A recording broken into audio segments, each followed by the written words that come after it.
সৌমিন তুই তাড়াতাড়ি আয়, আমি রাস্তায় দাঁড়িয়ে আছি ওয়েট করে তোর জন্য কখন থেকে। সেজেগুজে আমার কি মেকআপের দাম নেই রে? গাইস দিদি তার বোকা চোদার জন্য ওয়েট করে বসে আছে, কিন্তু দুঃখের কথা হচ্ছে দিদির বোকা চোদা মানে সৌমেন এখনো এসে দিদির কাছে পৌঁছায়নি। শোনা গো আমার খুব কষ্ট যে বলো। টাকা দিয়ে কিনে দিবি মেকআপ বলে দিলাম, আমার সহ্য হচ্ছে না, এত গরমের মধ্যে রাস্তায় দাঁড়িয়ে আছি বোকা চোদা, তো লজ্জা নেই? আরে দিদি তোমার শুভ আসবে কোথা থেকে? তোমার শুভ তো বন্ধুকে মাল খাইয়ে বন্ধুর গান মারতে ব্যস্ত।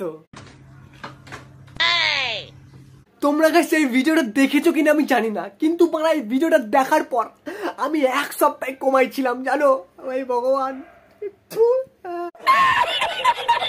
তোমাদের শুধু গাইস আমি একটা কথাই বলবো, আর যাই করো জীবনে বাড়া বন্ধুর সাথে কোনোদিন মাল খেও না। হাই নয়তো দেখবে বাড়া মাল খাইয়ে তোমার বন্ধু তোমার গানের দর্শন করে ফেলেছে, আর একবারে যদি তোমার গানের দর্শন করে ফেলে বাড়া ভলিনিদের দৌড়লেও ওই ব্যথা যাবে না।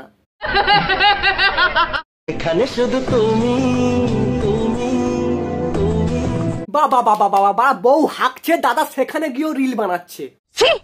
গাইস আমি অনেক নিব্বাদের রোস্ট করেছি, তাদের নয় বাড়া কম বয়স তাই তারা নিব্বি করে, কিন্তু এরা তো বাড়া বুড়ো ভাম। বলছিলাম কাকু এই বয়সে এসে তোমার ছেলের বয়সে একজন ছেলের মুখে বাড়া উল্টো পাল্টা গালাগালি শুনতে ভালো লাগবে তো কাকু?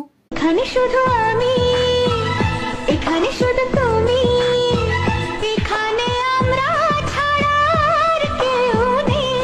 গাইস এরা হচ্ছে ব্লগার, আর তুমি যদি এদের কমেন্ট বক্সে গিয়ে কমেন্ট করো যে বৌদির পাঁচা দেখাও, এরা মারা তাও দেখিয়ে ফেলবে। মেয়ে বিয়ে করেছে বলে কি কোনো অপরাধ করে ফেলেছে? একদম না, বৌদি ছেলে যদি করতে পারে कैसे कैसे लोग रहते हैं यार यहाँ पर, তাহলে বৌদি মেয়ে কেন পারবে না? এটা মানে কোন আইনে লেখা আছে তুমি আমাকে দেখাও তো। বৌদি অবশ্যই পারবে। আর বাংলায় বৌদি একটা প্রবাদ আছে জানো তো, মানে চেষ্টা করলে সব সম্ভব। আমি কিন্তু বিয়ের কথা বলছিলাম, অন্য কিছু ভেবো না। আমি সিঙ্গেল গাইস, কেউ বয়ফ্রেন্ড হলে একটু কমেন্ট করে বলে দাও প্লিজ, আমার বয়ফ্রেন্ডের খুবই দরকার। উফ বাবা গো, বলছিলাম বুনু তোমার মাথায় তো মানে এখনো চুলো ঠিক মতন গজায়নি। বলছিলাম বুনু তোমার বাড়ির লোক জানে যে আমার মেয়ের হয়ে গেছে বয়স, এখনো কম বয়স তো, তাই বলছিলাম আর কি। समझ रहे हो তুমি কি কিছু ভিডিও করতেছো, পরের বউ নিয়ে ভিডিও করতে তোমার লজ্জা করে না? কি পরের বউ? হাই ভগবান, দেখো দেখো পরের বউকে নিয়ে ভিডিও বানাচ্ছে।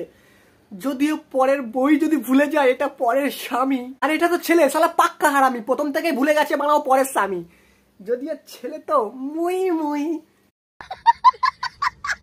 বরকে যত বলি কলা খাবো না জোর করে গালে পুড়ে দেয় কলা। এই রে কলা এত নরম একটা জিনিস, ওটাকে কেউ মুখে জোর করে ভরে গলে যাবে তো বৌদি। আর কলা খেয়ে খেয়ে হাসপাতালে ভর্তি হতে হয়েছে জানো বন্ধুরা। পচে যাওয়া কালো কলা খেলে তো শরীর খারাপ হবেই বৌদি। তো হ্যালো গাইজ, আজকে আমি আর আমাদের স্পেশাল একটা গেস্ট, যাই হোক আমি বিয়ে করছি। একে বিয়ে করেছো?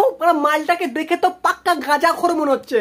আমার তো মনে হচ্ছে বিয়ের পর তুমি যদি গাঁজা খাওয়া বন্ধ করে দাও, মানে গাঁজার কলিকার মধ্যে তোমাকে ধরে বাড়া টেনে দেবে। আমার মাকে একটা বিয়ের প্রাং ভিডিও করছি, দেখি তো মার রিয়াকশনটা কেমন। তো চলো দেখি, মার সাথে দেখা হবে। ও প্র্যাঙ্ক ছিল, আমিও তো তাই ভাবছি। মোবিলের সাথে দুধ কোনোদিন একসাথে তো দেখিনি। गजब बेइज्जती है।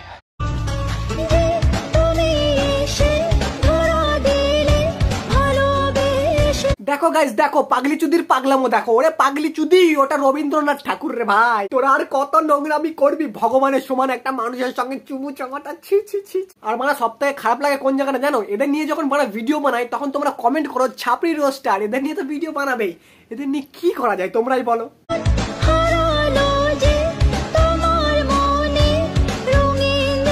আমার মনে হচ্ছে দিদি রবীন্দ্রনাথ ঠাকুরের গল্পগুলো একটু বেশি পড়েছে। বলছিলাম দিদি গল্প পড়তে পড়তে দাদুর আবার প্রেমে পড়ে গেলে না তো?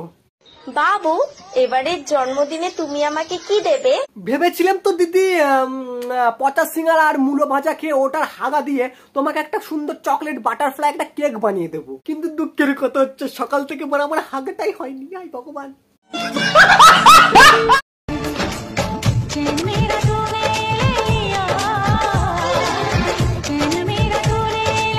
দেখো মানা তোমরা মানা দেখো বৌদির পাওয়ারটা দেখো, মানা পদ্দুলিয়ে 10 টাকার লরি দাঁড় করে দিয়েছে।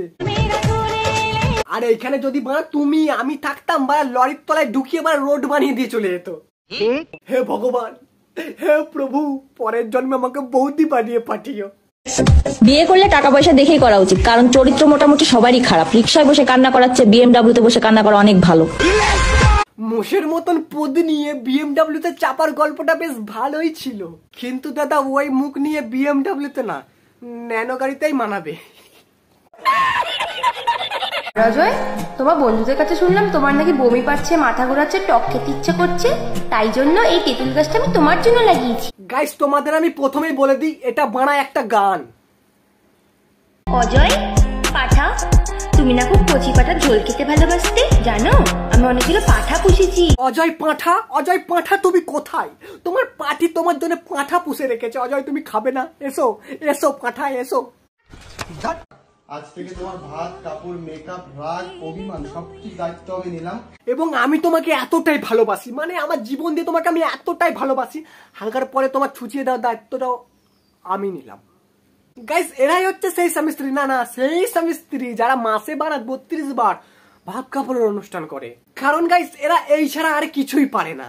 আর এদের ন্যাকামো নাটক যত কিছু আছে, তখন ওইসব নিয়ে যদি আমরা ভিডিও বানাই, তখন আবার পাবলিকের কাছে আমরা ভালো না। তাই গাইস, আমি ঠিক করেছি এই বছরের মধ্যে আমি বিয়ে করে এদের মতন নাটক বানানি শুরু করে দেব। আর আমার চ্যানেলের নাম রাখবো দাদা বৌদি নাটক মারানি চ্যানেল। भाई साहब कुछ ज्यादा नहीं हो गया? না চিন্তা নেই, আমার বিয়েতে মানে সবাইকে নিমন্ত্রণ করবে, মানে গাঁড় পুড়ে খেয়ে যাবে। কিন্তু খেতে গেলে তোমাদের কিছু করতে হবে না। না, আমি কোনো গিফট চাইছি না, বাস একটা সাবস্ক্রাইব করে দাও। যারা ভিডিও দেখতো তার প্রত্যেকজন একটা করে সাবস্ক্রাইব করে দাও। আর যদি না করো বানা, তোমার ঘরে বাড়া এই পাগল চোদার দুটোকে ছেড়ে দিয়ে আসবো, তখন বুঝবে বানা। জায়গা বিয়ের আয়োজন করি গা। দেখা হচ্ছে নতুন একটা ভিডিওতে গাইস, আজকের মতন বাই। আর হ্যাঁ, এটা তো বলতে ভুলেই গেছিলাম, আমার বউকে যদি দেখতে চাও কমেন্ট বক্সে জানিও।